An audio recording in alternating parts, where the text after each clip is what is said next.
Does Caleb Lohner have a chance to be an NFL star? Well, his head coach seems to think so.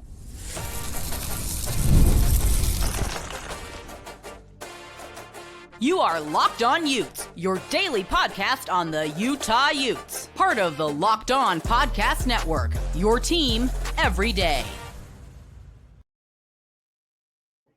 Hello, everyone, and thank you for making Locked On Utes your first listen and view of the day. We are part of the Locked On Podcast Network, available wherever you get your podcasts, as well as on YouTube. If it's your first time tuning into this show, make sure you like and subscribe. This episode is brought to you by Game Time. You can download the Game Time app, create an account, and use code Locked On College, all caps, no spaces, for $20 off your first purchase. My name is JT Wister, former intern inside the University of Utah Athletic Department. Excited to be joined on today's show by the host of Locked On Broncos, Cody Roarke, coming on. Cody, really appreciate you coming on because we're going to talk about Caleb Lohner, the surprise 7th round pick. There were a couple of Utes that I thought would get drafted. Honestly, I wasn't sure if Lohner would be one of them. Had a chance because of the traits. He gets drafted. It's a nice contract from the Broncos. Now Sean Payton is even the one who's kind of bringing up like, hey, I know people talk about Jimmy Graham. Like, we see the basketball traits and stuff. He has the potential to be successful. And it feels like under the tutelage of Sean Payton and Denver's offense, he's in a really good spot in Denver.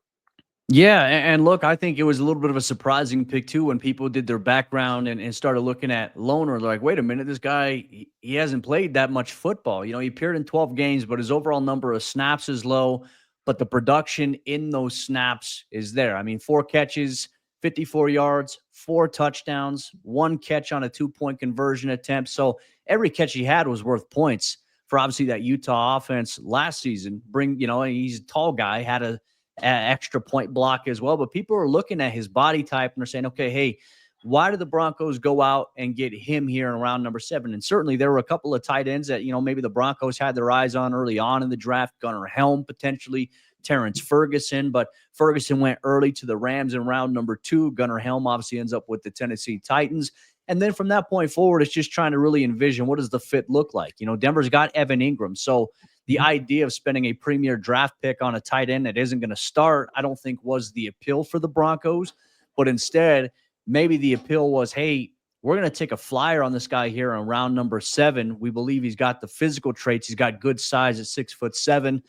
They thought he moved well at his pro day, though Sean Payton, when I asked him this past week in a Broncos rookie minicamp about the pro day, he wasn't pleased that Lohner only got 6 routes. He says, you get these pro days here with some of these schools and a guy gets 6 routes. He should have 20 plus routes. Hopefully that goes away soon. But he said, just, you see how he moves and certain things that you're doing like, hey, all right, we can work with this. And certainly the Broncos in a position right now with obviously Evan Ingram as the starter. You have a veteran on the roster already in Adam Troutman, where maybe they can put their hands in the coaching, right? It's like stirring in the special ingredients, maybe just allowing him to develop a little bit.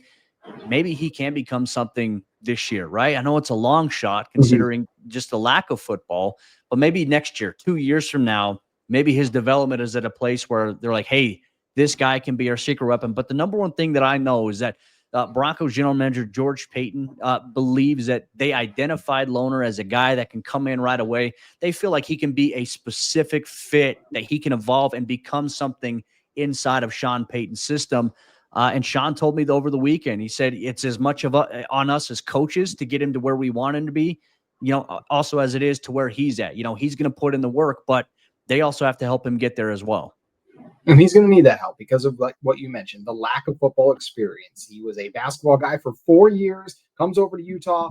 Cody, I remember this time last year, thinking how much is he really going to produce? Because I looked at Utah too, and I'm like, they have good tight ends. This is a good tight end room. This isn't just kind of an empty barn you got legit guys in here. And he was able to step up because of that size, and what he can do in the red zone is really appealing. I mean, one thing that he offers too, as well as we mentioned a little bit already, is just the traits and intangibles are things you can't teach and coach. I mean, the average NFL tight end height is 6'4", and he's 6'7", and that's not even mentioning the basketball wingspan and the leaping ability as well. There is a chance here, the skill set that he has, like you said, I don't know how much this year. You mentioned the block punt. That's actually an area I think right away he could maybe make an impact in the NFL, doing something on special teams, especially like that. But I think a couple years down the road, because of the skill set, because of the work ethic, the commitment, the fact that he was able to do some good things at Utah. And when Sean Payton likes a guy with the offensive success and acumen that he's had, I tend to listen to him too. So I do think Lohner has got a real shot. Yeah, no, he does. And look, I think people are like, well, he may get released. He may be brought back onto the practice squad. I don't see that being what the Broncos do. I mean, they gave him a 4-year rookie deal at this point. So it means that they're going to at least see the investment through, I think, for a few years. And obviously you hope there's some acceleration in between there. But, you mentioned the size factor. I mean, I think when you look at every one of his touchdown catches last season, the one thing that stood out to me, which, I mean, there weren't anybody cutting up all 22 clips of Caleb Lohner. You had to find all 22 of the Utah offense in order to really try to evaluate him. But man, he uses his size. I thought specifically against Colorado, he did a great job running a fade and just kind of boxing out the defender using, that back shoulder emphasis, using his hips there to box out what the defensive back, who I thought was in great position. But, when you're that tall and you've got that type of length to you, it's just a difference. You get a well-placed football on one of those throws there. You can extend your arms out, and no matter how tight a defensive back tries to play through your hips and through your hands, not much you can do there. I thought just the body positioning is definitely useful. And hey, why not maybe this rookie, in his rookie season, throw him in the red zone. If you're on the 5 or 10 yard line, use his size and see what you can maybe do. Throw him into the mix there and have him go get a football. I mean, Bo Nix, I think that's one underrated element that we're not talking about as well. Bo Nix loves the tight end position. I mean, when I watched him at Oregon, I mean, he and Terrence Ferguson were connecting left and right. They had a great relationship there. The Broncos did not have tight end production last season offensively. Their leading tight end, Adam Troutman, in terms of yards, he had 188 yards on the season. Lucas Kroll had the most receptions out of all the tight ends at 19, but didn't have 188 yards receiving. So the tight end production was missing there. Evan Ingram's going to change that quite a bit. But can you get a guy like Caleb Lohner to come in and catch a couple of passes in the red zone? Confidence builder for him as he continues to evolve and get comfortable. I thought he moved well this past week at Broncos rookie minicamp. You could certainly see the size, the physicality. I think you get him across the middle of the field. That's an area the Broncos want to attack a little bit more this season. And when you have a 6'7" target, and you got a wide receiver in Cortland Sutton who's 6'4", you got a Utah wide receiver as well in Devaughn Vele who's 6'5". I mean, you have size and you have opportunities to go out there and improve in the red zone category. Yeah, you mentioned Vele. I want to talk about Lohner just became one of 7 Utah players on Denver's roster. Sean Peyton, George Patton, GM, as you mentioned too. They are big fans of Utah football players. We're going to talk about that too. And just the final thing I want to mention on Lohner real quick is we saw legitimate growth through him throughout the season as well. You look at the Southern Utah game, and then it's just like, well, that's not even fair. FCS versus just his physical stature versus the end of the season. You mentioned making plays against a team like Colorado. Legitimate growth was there. I still think Lohner has a chance. And the fact that he kept Utah's draft streak alive too. So we're very grateful for that because Utah was going to have no one drafted until Lohner squeezed into the 7th round too. So things are exciting. The future is for Caleb Lohner. It's not the only tight end on the Broncos roster. And as we already mentioned, he is far from the only Ute on this roster. So we are going to continue to discuss how the Utah football players are going to perform on the Denver Broncos roster moving forward in one moment. Today's episode of Locked On Utes is brought to you by our friends at Game Time. There's nothing like the NBA playoffs, the intensity, the buzzer beaters, the fans losing their mind. It's the kind of atmosphere you must experience live, and it's this year's matchups that are already delivering. And man, has the playoffs been absolutely wild. If you want in, Game Time makes it fast and easy to get seats, even for the biggest playoff games. Prices on the app actually drop the closer it gets to tip-off, and they have great last-minute deals, panoramic seat views, and no surprise fees.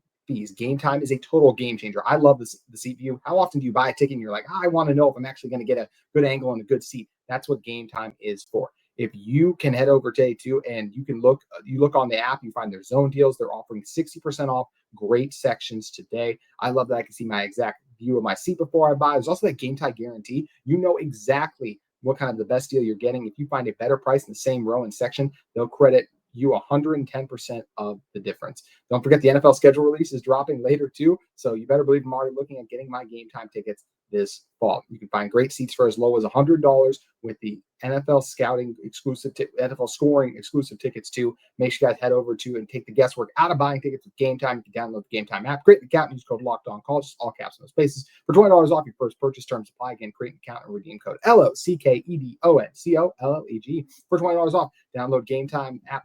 Download Game Time's app today. Last minute tickets, lowest price is guaranteed.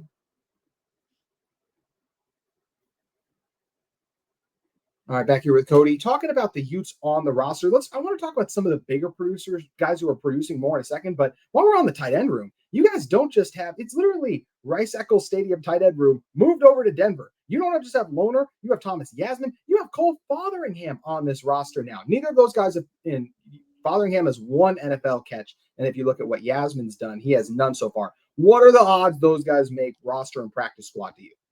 Well, Yasmin is no longer on the roster. He was actually waived just a day ago to make room for some other players, right? And he had the international exemption designation tag, which essentially made it to where he didn't count against the roster.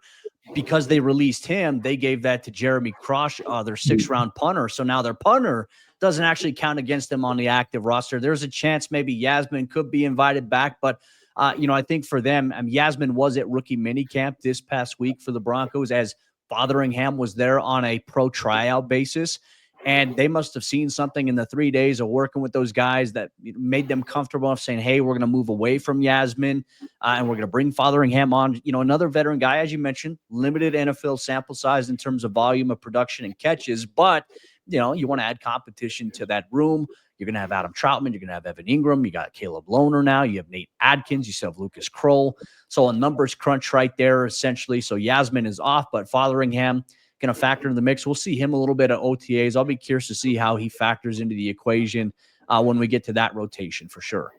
Man, life comes at you fast. I think it was just like 3 days ago that Utah put out there, having all those guys up there and how exciting it was. And now Yasmin already on the move off. So we hope that he lands somewhere. And credit for Fotheringham. I think it's just a testament to his work ethic that he's continued to stick in the NFL on these practice squads despite the lack of production. One guy who already broke out in terms of the production he was able to produce in his rookie year was Devaughn Vele, another surprise 7th-round pick. The year prior is kind of a thing that the Broncos do. Basically now Vele in his first year, 41 catches, 475 yards, 3 touchdowns, 6'5", 210 pounds. So he always had the physical profile at Utah. Did a little bit, did not have the best quarterback situation with him in the 23 season. So had a much better quarterback play with Bo Nix and had to produce a lot as a 7th-round pick. What do you think of his rookie year? And is he another guy that can be a top receiver for Denver this year? Yeah, Vele kind of emerged during OTAs, training camp a little bit. He started mossing several players. He started just stacking some impressive, consistent days back to back to back when we were at training camp. And we're like, all right, hey, we're going to keep an eye on Devon Vele here. Because initially we had thought with the Broncos roster, when they drafted him, was like, all right, they already got Cortland Sutton, Marvin Mims. They go out and they draft Troy Franklin and obviously the 4th round. Oh, and then they still had Tim Patrick on the roster at that point. We were thought, all right, hey, Denver's wide receiver room is loaded. So Vele, maybe just a guy that's going to come in and compete. Who knows? But, he really kind of earned his stripes. He looked the part right away. He's, for him, the knock on him was that, hey, he's a 27-year-old rookie player at that point. And obviously, he went on a mission. But, the thing is he's still a player who's learning. But, man, he's got the physical traits there at 6'5". In training camp, we saw him moss a couple of defenders with some one-handed catches. Just good body position. I just felt like last season, Denver was trying to find a groove offensively. Really, it was Bo Nix. It was the receivers. They had no run game. They had no tight end game at this point. So, Cortland Sutton was the volume guy. I really felt like for Devon Vele, we got to see him. He caught a touchdown against the Kansas City Chiefs on the road at Arrowhead last year in a game where the Broncos lost a heartbreaker on a blocked field goal late in that game. Vele played an important part in that game. But I feel like we saw Vele make a couple of impressive catches against the Raiders on the road initially in Las Vegas last season, a 23-yard dig route. I want to see the Broncos use him a little bit more downfield and in the short to intermediate game. A lot of times they used him as kind of like this possession guy. He's got reliable hands, though. I'd say his worst game that we saw as a pro came against the Buffalo Bills in the playoffs. He had a couple of drops there that were a little uncharacteristic of what we had seen from him at that point. But I think really this year and another year of just being comfortable, being in the system, developing more chemistry with Bo Nix, he's going to factor in. Obviously, Sean Payton likes size at wide receiver.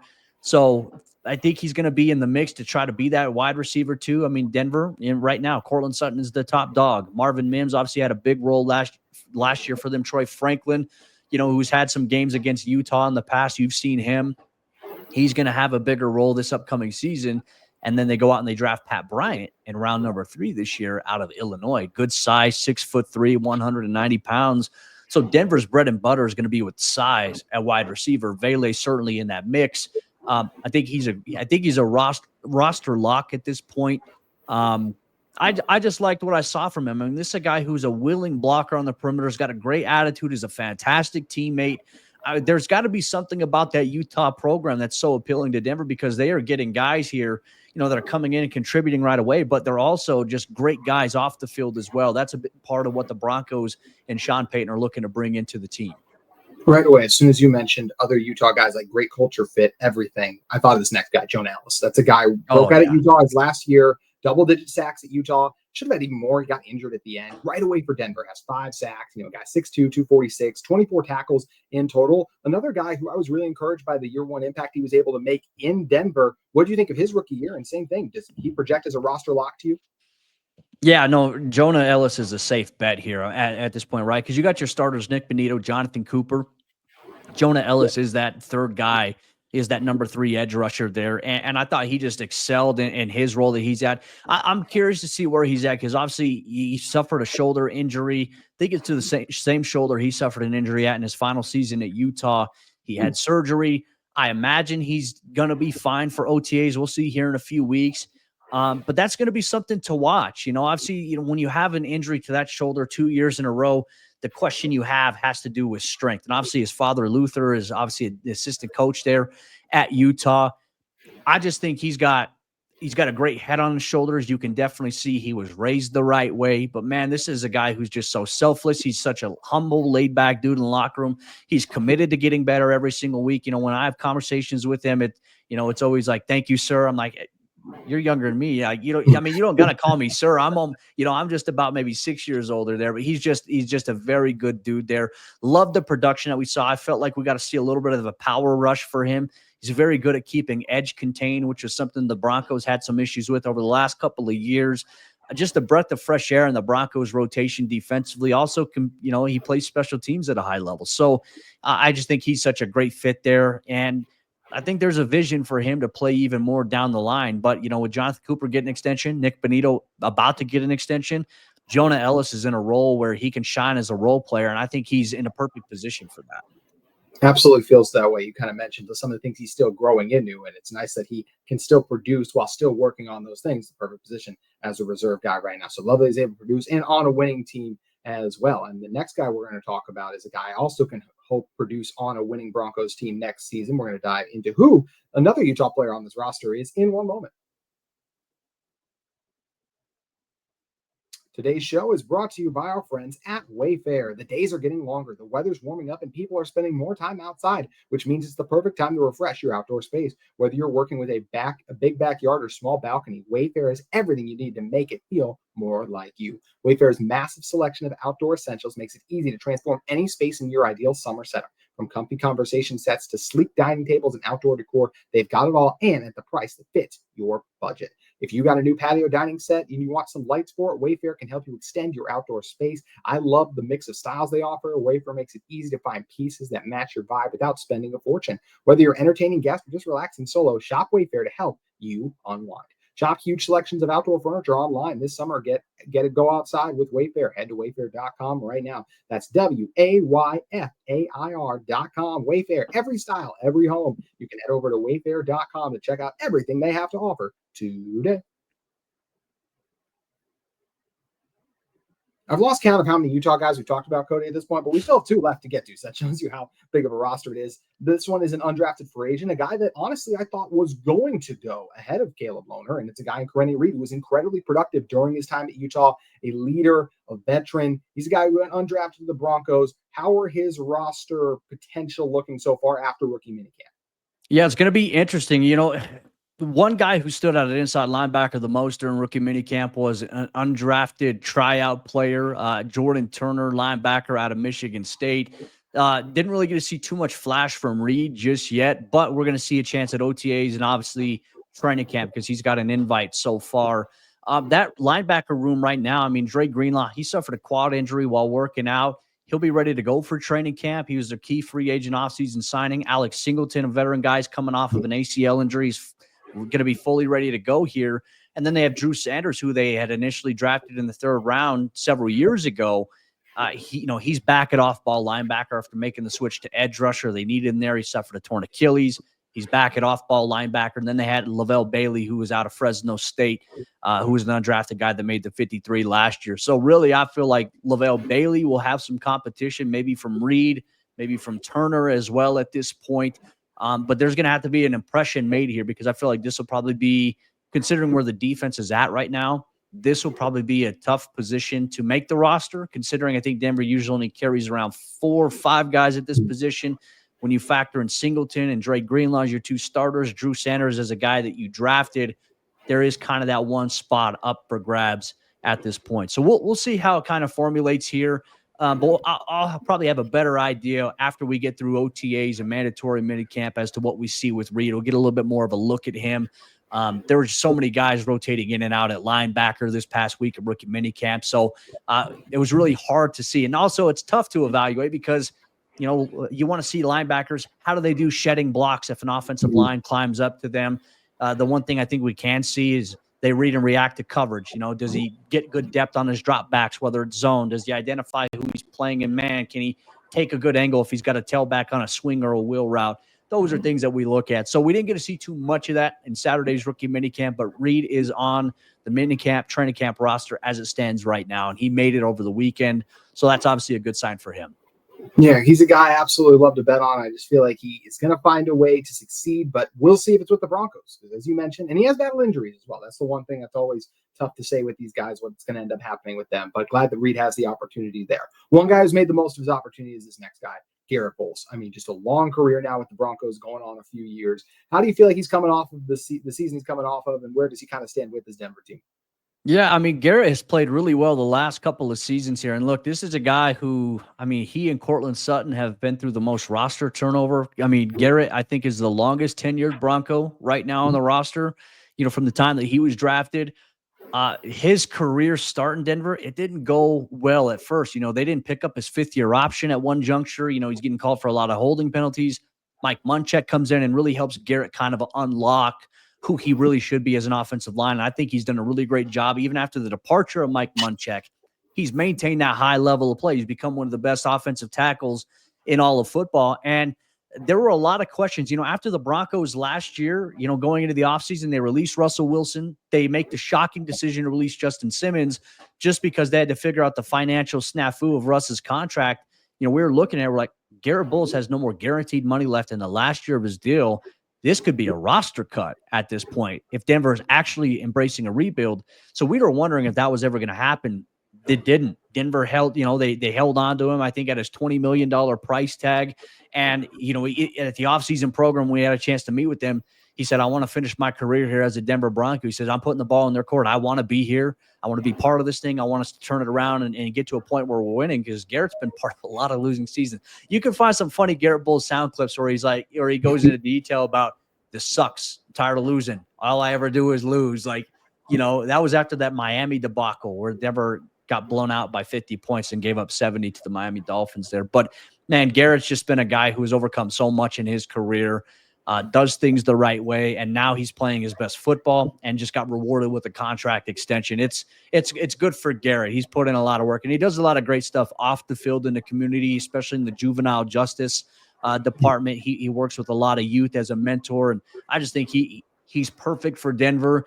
I'm proud of just the transformation that he's had over the course of his career. He's an entirely different player now than he was as a rookie. Mine must be for Utah fans too. When I say we're proud of the way he's represented Utah as well. He always comes back to Utah and the job he's done at the NFL. You mentioned the memorable sound bites. He had that when he got drafted. I still remember too with his son. So it started all the way back then. So it's really cool to see him continue to have success with Denver.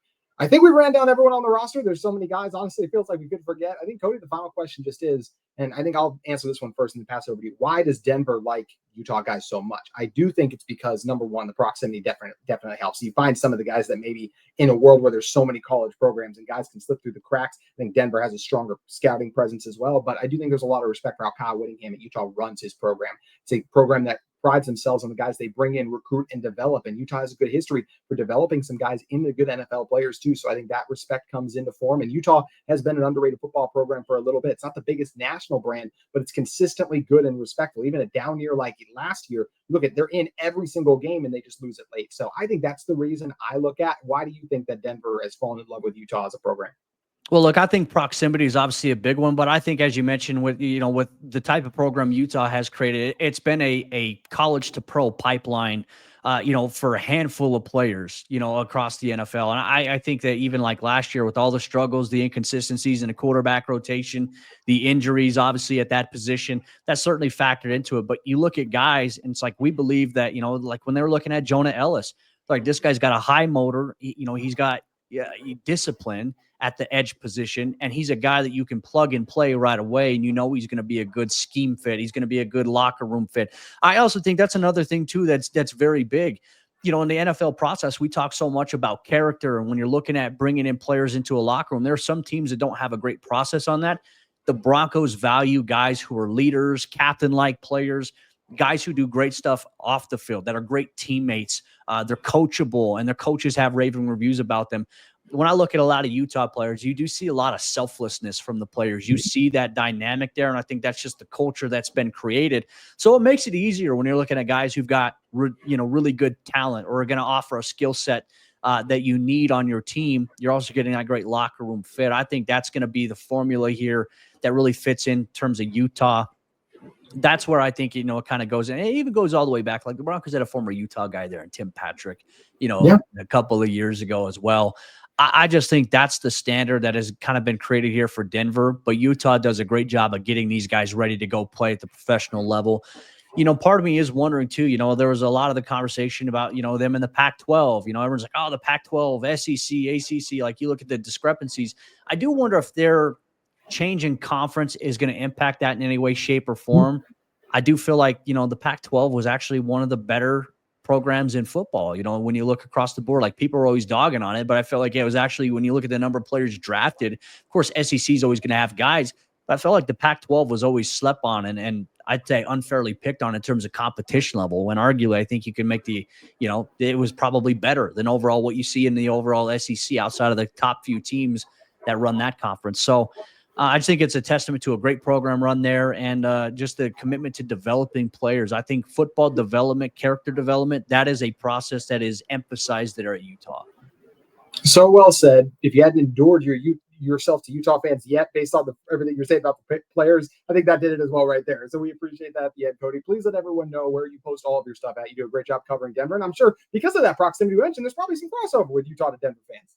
Yeah, we're within spitting distance of each other. So if you want to follow some of the Utes that are now on the Denver Broncos, you could check out my daily work over there at milehighsports.com. I cover the Broncos as a beat reporter in person daily. Also do the daily Locked On Broncos podcast. So if you're here on the Locked On Podcast Network, you don't have to go far. There every single day, Locked On Broncos. Make sure you guys tune in to Locked On Broncos. Cody, thank you again for coming on. Thanks for having me. That's going to do it for today's Locked On Utes. We'll be back to you tomorrow to talk about the latest in Utah athletics. We hope you join us then.